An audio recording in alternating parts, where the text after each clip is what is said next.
Welcome back to the podcast. In today's episode, we're going to dive into 10 things you need to know if you want to get shredded, single digit body fat, peeled, lean, beach body, whatever you want to call it. First, are you right now in a position where you can actually get shredded? This may not be what you want to hear, but this is the position which I was stuck in for quite a while, which is why I didn't ever break through that 10 to 12% mark and get to that single digit body fat level until I got into the right place to actually start a deficit. So, are your calories high enough? And is your physical activity low enough?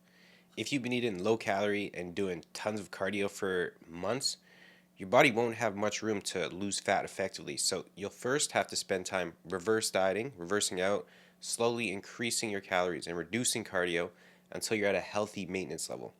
Starting from a solid set point is huge because it gives you the space to then actually cut calories and increase your expenditure throughout your diet. Imagine two scenarios. One, you've been eating 2,000 calories for the last, let's say, 2 months, and you're maintaining your weight there. The other scenario, you're eating 2,800 calories and maintaining your weight there. Both people need to drop food to get into a deficit. Who do you think is going to have an easier time dieting? Who do you think, after stalling for the second time, is A, either going to have to call quits, B, lose a significant amount of muscle tissue, or C, end up crashing the hormones and spend upwards of 2 months to recover? Pretty obvious answer. So, in order to get shredded, you need to be first in a healthy place to kick things off. Now, step number 2 is figure out how much fat you have to lose and then plan your timeline.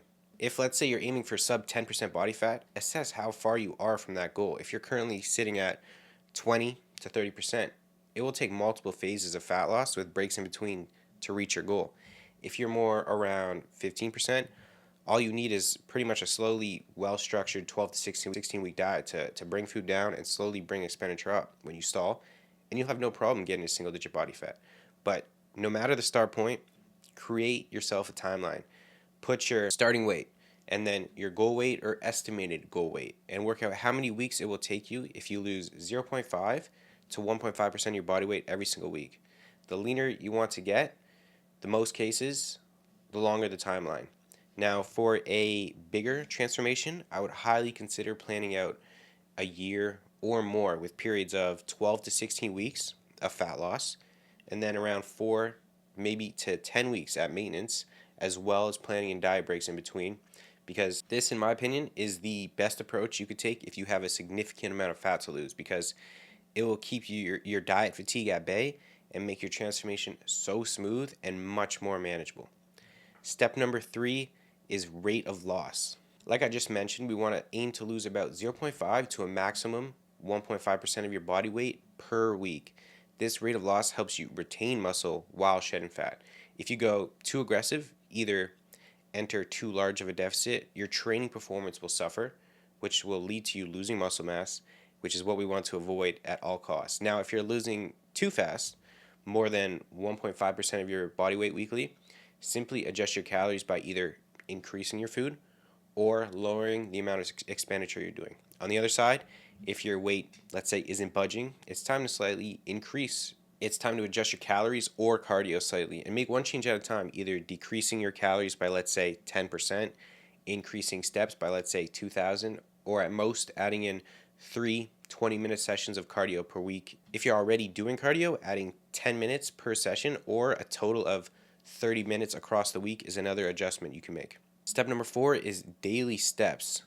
Physical activity outside of the gym, like steps, keeps your non-exercise activity thermogenesis high. The calories you burn not doing direct activity. Walking is king. It's low impact, and it will increase the amount of calories you burn on a daily basis without contributing to any physical fatigue like cardio does. So a good place to start your fat loss phase is at anywhere from 8,000 to 10,000 steps a day. Step number 5, prioritize sleep. Sleep is so important when you're dieting, especially good quality sleep. If you don't get good sleep, not only will your recovery be negatively impacted, which will affect your ability to hold on to muscle tissue, but your cravings and hunger hormone ghrelin will increase as well.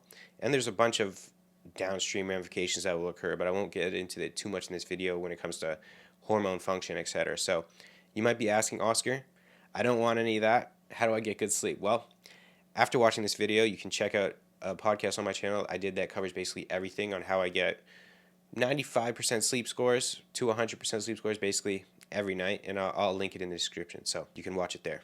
Step number 6, manage fatigue, diet, and training.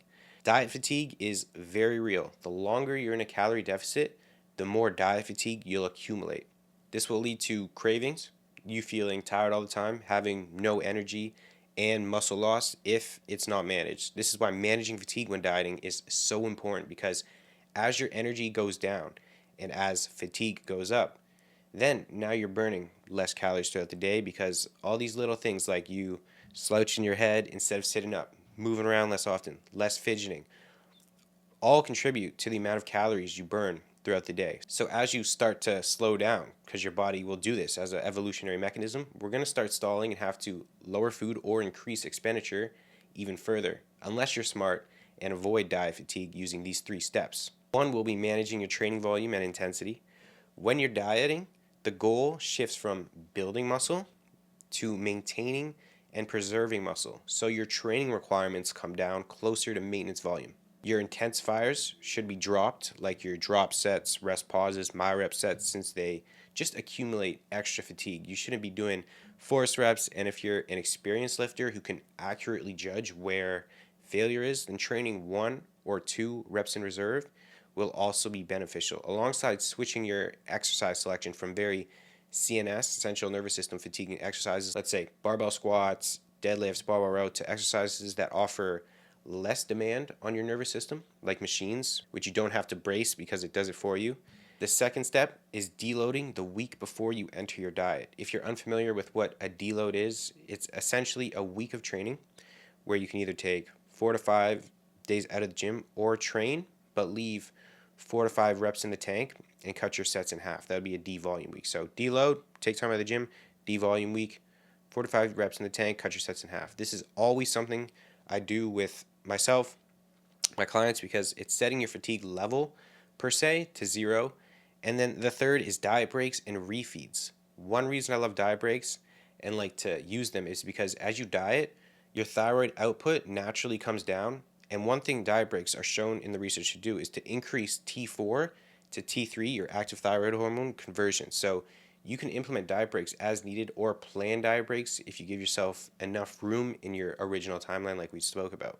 Refeeds are also great, more for training performance and the mental side of dieting. So if you're seeing training performance slip, adding in a refeed by increasing carbs on one day is another way to manage diet fatigue.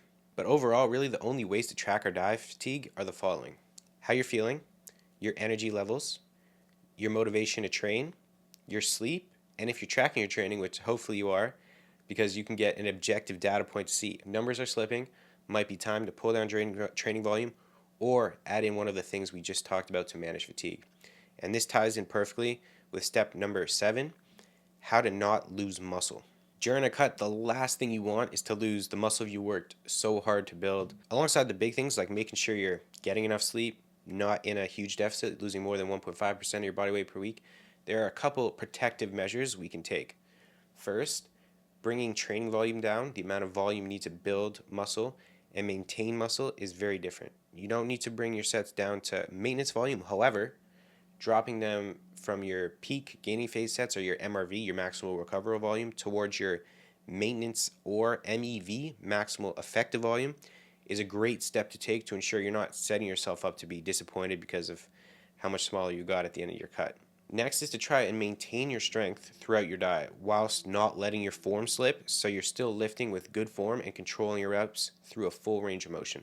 Step number 8 is tracking progress. When getting down to that 10% mark, being able to accurately track your progress becomes extremely important. Every change you make to your diet or cardio or training matters, so you want to give yourself the best information to make an educated adjustment. The way we do that is by taking our scale weight daily, weekly progress pictures, and if you have a wearable, data points like your resting heart rate or HRV can come into play here as well. First, touching on the scale, I know it can be a love-hate relationship, but the key here is to get enough data to see the real trend over time. So one thing you should never do is rely on weighing yourself 1 or 2 times per week. So we want to aim for at least 5. 7 is ideal. Same time each day, ideally right after you wake up. post bathroom, and in the same clothing, or none at all. Then take the weekly average to actually get a better sense of what's actually happening, because daily fluctuations don't matter. Your scale weight will go up or down depending on so many different factors like hydration, sodium intake, sleep, stress, digestion, etc. So, what you're looking for is that steady downward trend over weeks, not days, and comparing 1 week's average with another week's average, not just one daily measure with another daily measure. Second is progress pics. This is a big one. Photos can actually give you the real story, showing the changes that the scale might miss: muscle gain, fat loss, water weight, all of it. So take these every week in the same spot with the same lighting and at the same time of day. Morning works great here too, so there's no food influencing how you look. Stand ideally with natural light facing you, so facing a window if you can. And trust me, this is the most accurate way to see the changes. And then third, if you're using a wearable, Whoop, Aura, we can look at resting heart rate and HRV. So these can be great indicators of how your body's handling all the work you're putting in. When you're in a tough phase of dieting or a tough phase of training, these metrics can tell you if you're overdoing it or if it's time to back off. So if your resting heart rate is consistently elevated, or if your HRV has dipped chronically, we're not looking for just acutely like a day, we're looking for around 5, 7, 14 days. That's a good objective sign. You need more recovery and it's time to take it easy. So track your weight, take regular progress pictures, and if you have a wearable, use that data. That will give you that combination, gives you the full picture of your progress. So as you get leaner, you can accurately make the necessary adjustments, like adding in diet breaks, pulling down calories, increasing steps, etc. Step number 9 is managing hunger. When you're in a calorie deficit for a long time, hunger is inevitable. As you deplete more and more, as calories get lower, that hunger hormone ghrelin will start to come up. Your body is literally wired to want more food, and it's a survival mechanism, so it's completely normal. But here's 5 things you can do to help manage it.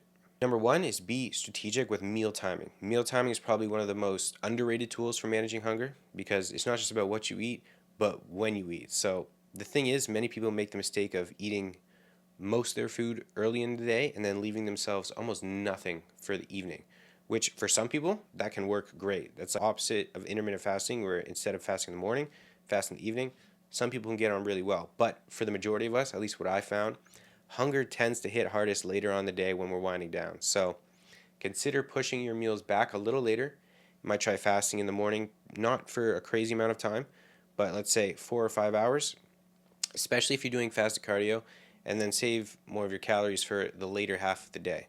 And during this time, you could use caffeine as well as nicotine gum, which can be a slippery slope, so I wouldn't necessarily recommend that, and that'll help blunt your appetite. So during that time you're fasting, you're not only just sitting there thinking about food. And for me personally, I find food focus goes way down, because let's say I fast till 12, I'm then eating every 2.5 hours until I go to sleep. Next is hydration. Water intake plays a massive role in hunger management.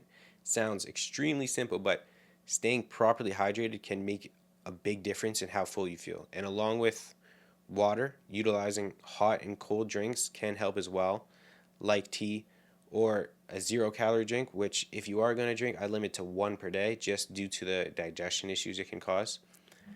Another tool in your arsenal is higher food volume, low-calorie foods, aka fruits and vegetables. Also using more satiating foods like potatoes, swapping out your rice for potatoes is a great choice as well. And these are amazing in a diet phase because they add more volume to your meals without adding a ton of calories. So letting a bowl of steamed veggies can make you feel like you're eating a massive meal even if the calories are low. So my personal favorite is sliced strawberries. I find that frozen sliced strawberries specifically, I find that because they're cold, they take me longer to eat, and strawberries are in itself very low calorie, so making it with some nuts, some protein powder drizzled on top is a perfect meal when I'm dieting. Tip number 4 is don't drink your calories. Now, this is a big one. Don't drink your calories. Shakes, smoothies, blended up meals. These are great in their certain situations. They can be easy to consume and great for a gaining phase, but you're missing out on the volume. So when you're dieting, every bit of texture and chewiness helps you feel like you're actually eating a meal, will lead to more satiety. So instead of a quick protein shake, always go for whole food sources. Tip number 5 is make your food enjoyable. Season it, add herbs, spices, low calorie sauces, not in excess, but responsibly. You don't have to go full chicken and broccoli for every meal. Prepping meals that taste good will make the dieting process so much more enjoyable and far easier to stick to long term. So put a little effort into making your meals. It'll make you look forward to eating, even if you're working with fewer calories. And the last thing you should know if you want to get shredded is what to do after you reach your desired body fat level. So let's say your goal is 10%. What do you do once you reach that 10%? Because the last thing you want to happen is you spend all this effort and willpower dieting down just to put all the weight back on and not be able to maintain that 9, 10, 11% body fat or 12, or even waste the perfect start point. You now have to enter a gaining phase and put on a bunch of muscle without much body fat at all. So how do we ensure that when you finish your diet, you set yourself up to be able to maintain it and maintain a realistic body fat level? My favorite approach is very simple. You finish your diet, the next day, immediately bring your calories up to what your perceived maintenance is. So you can do that by looking at how much weight you lost the week before. So if you lost a pound a week, we know 3,500 calories is roughly a pound. So you just add in 500 calories per day back into your diet. I'm not a huge fan of the whole reverse diet approach where you're adding in 50 calories a week, then the next week another 50 calories, because you're just prolonging the state you're in when it's far more beneficial to just jump straight to maintenance. You'll likely put on some weight, but most of it, if not all, will be water and glycogen stores building up in the muscle. So this way, your training performance will be flying. Your pumps will be crazy, and you could start immediately dropping off diet fatigue. Then from there, take it week by week, lowering steps or cardio, increasing food, and enter your next phase, whether you just want to start building muscle, so that'd be a small 5 to 10% surplus, or just maintain this level of body fat where you're just hovering around maintenance. Choice is yours. So that is a wrap on today's podcast. Hopefully it helped you or will help you on your fat loss journey. If you want to make sure you're upholding the most amount of muscle as possible throughout your diet and perhaps even building some, you can check out this podcast here on how to maximize muscle growth within your training. And if you want my training plans, nutrition setup for you, where it'll do your calories and macros for you, and a ton more free information that will transform your approach to your physique transformation, optimizing your health, you can check out the first link in the description for my free 30-day email series. Peace.